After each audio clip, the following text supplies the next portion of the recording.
Depuis 20 ans, à la mi-août, la famille Casalis ouvre au public son atelier d'artistes situé à Saint-Martin-de-Ré, à quelques pas du port.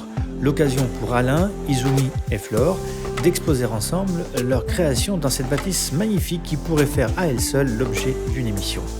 Île-de-Ré TV s'est empressé de pousser les portes de cet atelier d'artistes afin d'évoquer le parcours professionnel d'Izumi et de Flore. Auparavant, quelques mots du papa Alain Casalis. Alors nous nous retrouvons comme chaque année avec mes deux filles, Izumi et Flore, dans l'atelier. C'est un atelier que nous avons créé il y a une vingtaine d'années. Cela fait aussi 20 ans que nous faisons nos portes ouvertes, le 16, le 17 et le 18 août, tous les ans. Alors moi je suis content de les retrouver chaque année parce qu'elles ont choisi un parcours qui est pratiquement le mien aussi. On sait que ce sont des parcours qui sont quand même assez difficiles, donc qui demandent de la volonté, de la persévérance. Mes deux filles ont choisi aussi ce même genre de métier et ça c'est une satisfaction pour moi. Bonjour, je m'appelle Izumi. Aujourd'hui, je suis dans l'atelier de mon papa, Alain Casalis, avec lequel je participe aux portes ouvertes des ateliers de Saint-Martin-de-Ré, comme chaque année depuis 20 ans. Je suis aussi donc illustratrice, céramiste et graphiste, donc une créatrice, et je propose des activités autour de ma création. Donc, bonjour, moi c'est Flore, donc la cadette de la famille. J'ai rejoint le papa et la sœur pour faire les portes ouvertes, la 20e année des portes ouvertes de Saint-Martin-de-Ré. Et donc moi j'habite Strasbourg, donc c'est un petit peu loin.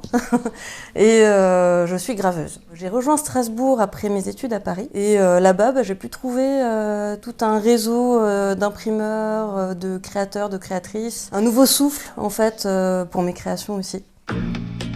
Entretien avec Izumi et Flore Casalis. Notre atelier ici est situé dans une maison familiale qu'on a en fait sur l'Île-de-Ré depuis plus de 100 ans et il nous est assez cher de préserver ça et on a la chance d'avoir cet atelier où, comme on est une famille d'artistes, même la grand-mère était artiste aussi, la maman aussi. Et voilà, donc toutes les deux, on a fait des études d'art appliqué et de beaux-arts pour Flore, art appliqué pour moi. Et du coup, on est toujours heureuse de se retrouver dans ce lieu chaque année pour exposer ensemble toutes nos créations. On a chacune notre univers et on a plein de créations à proposer et on travaille aussi dans cet espace régulièrement. Pour ma part, ça fait 1 an que je suis installée sur le secteur de La Rochelle et donc je commence moi à connaître du monde sur cette belle région. Même si je connais bien l'Île-de-Ré, La Rochelle c'est pas encore le cas, donc je découvre et voilà. Comme disait Izumi, donc c'est un lieu familial.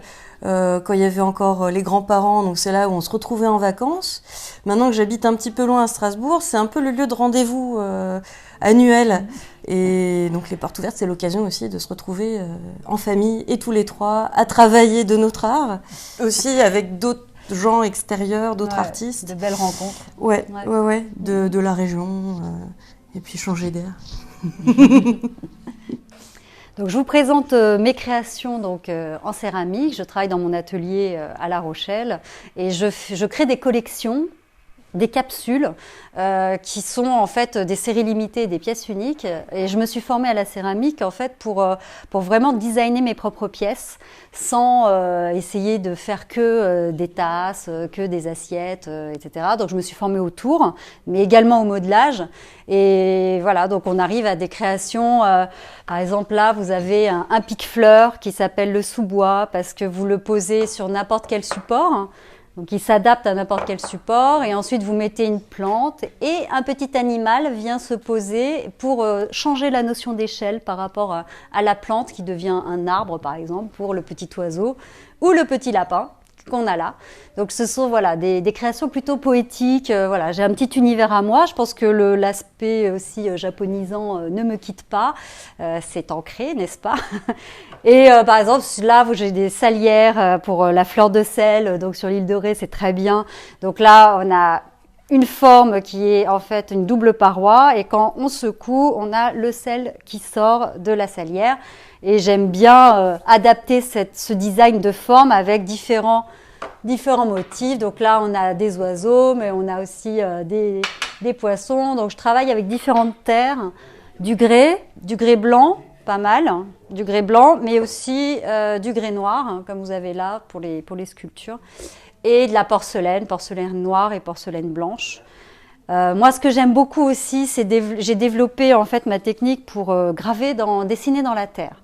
En fait, c'est vraiment bon. Je dessine beaucoup, je suis également illustratrice, mais je voulais adapter l'idée de dessin à la plume à la céramique et à la terre, et donc j'ai trouvé cette façon de faire qui me plaît, car c'est vraiment quelque chose de méditatif quand je le travaille. Donc là, on a des vases que je tourne d'abord et que je façonne ensuite. Ensuite vient la phase de dessin, ensuite première cuisson, ensuite émaillage, ensuite deuxième cuisson. Donc ce travail-là, par exemple, voilà, à chaque fois nécessite du temps, de la réflexion. Et puis on a à chaque fois des créations uniques, parce que là, par exemple, j'utilise des anciens tampons scolaires pour venir recomposer des plaques.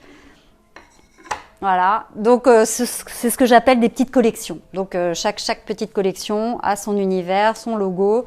Et voilà, donc là on a fait un petit peu le tour. J'aime bien aussi, depuis que je suis installée sur La Rochelle, la mer m'a beaucoup inspirée. Donc j'ai essayé de retrouver en fait les couleurs de la mer et les embruns avec de la porcelaine blanche, du bleu de cobalt, donc des oxydes, mais également de la porcelaine bleue en fait que je retravaille, et donc on a des effets de matière qui deviennent en fait presque un travail de plasticien, mais qu'ensuite je cuis à 1280 degrés et qui deviennent donc une vraie œuvre en céramique. Et donc voilà, je travaille dans mon atelier où j'ai mon four, j'ai mon tour, donc je suis complètement autonome. Et là, dès septembre, je vais entamer des cours, donc on peut venir travailler avec moi, et je propose des cours et des stages de céramique. Mon médium de prédilection est donc la gravure sur bois ou sur linoléum. Le linoléum étant une matière beaucoup plus facile à travailler, j'ai décliné un petit peu ce médium sur les supports qu'il y a autour de moi. Je suis inspirée la plupart du temps par la culture pop et bien sûr mes origines japonaises. Donc, comme ici, vous pouvez voir un mannequin-neko, le chat porte-bonheur japonais, ainsi que, je ne sais pas si vous le reconnaissez, le chat d'Alice au Pays des Merveilles, donc la culture populaire qui revient en force. Et puis j'aime bien m'amuser sur différents supports. Donc il peut y avoir du textile, du papier japon, des stickers, des petites illustrations aussi en porte-clés, des capsuleurs et badges. Donc la linogravure, ça fait maintenant 10 ans que je la travaille. C'est 10 ans d'évolution aussi. Ici, c'est vrai qu'en m'installant à Strasbourg, j'ai pu donc m'intégrer dans un milieu de créateurs et de créatrices, et où il y a une demande autre aussi de la part des clients.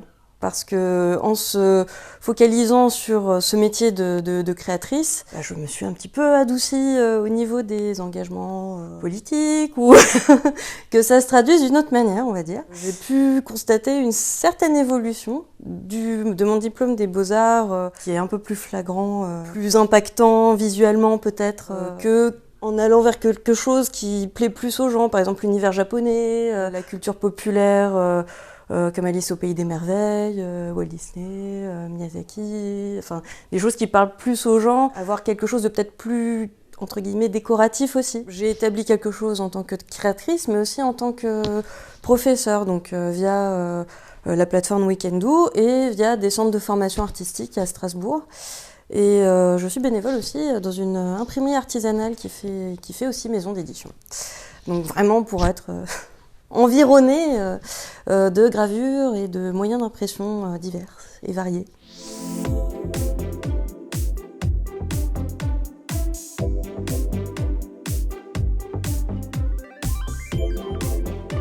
Like, partage et commente les vidéos d'Île de Ré TV.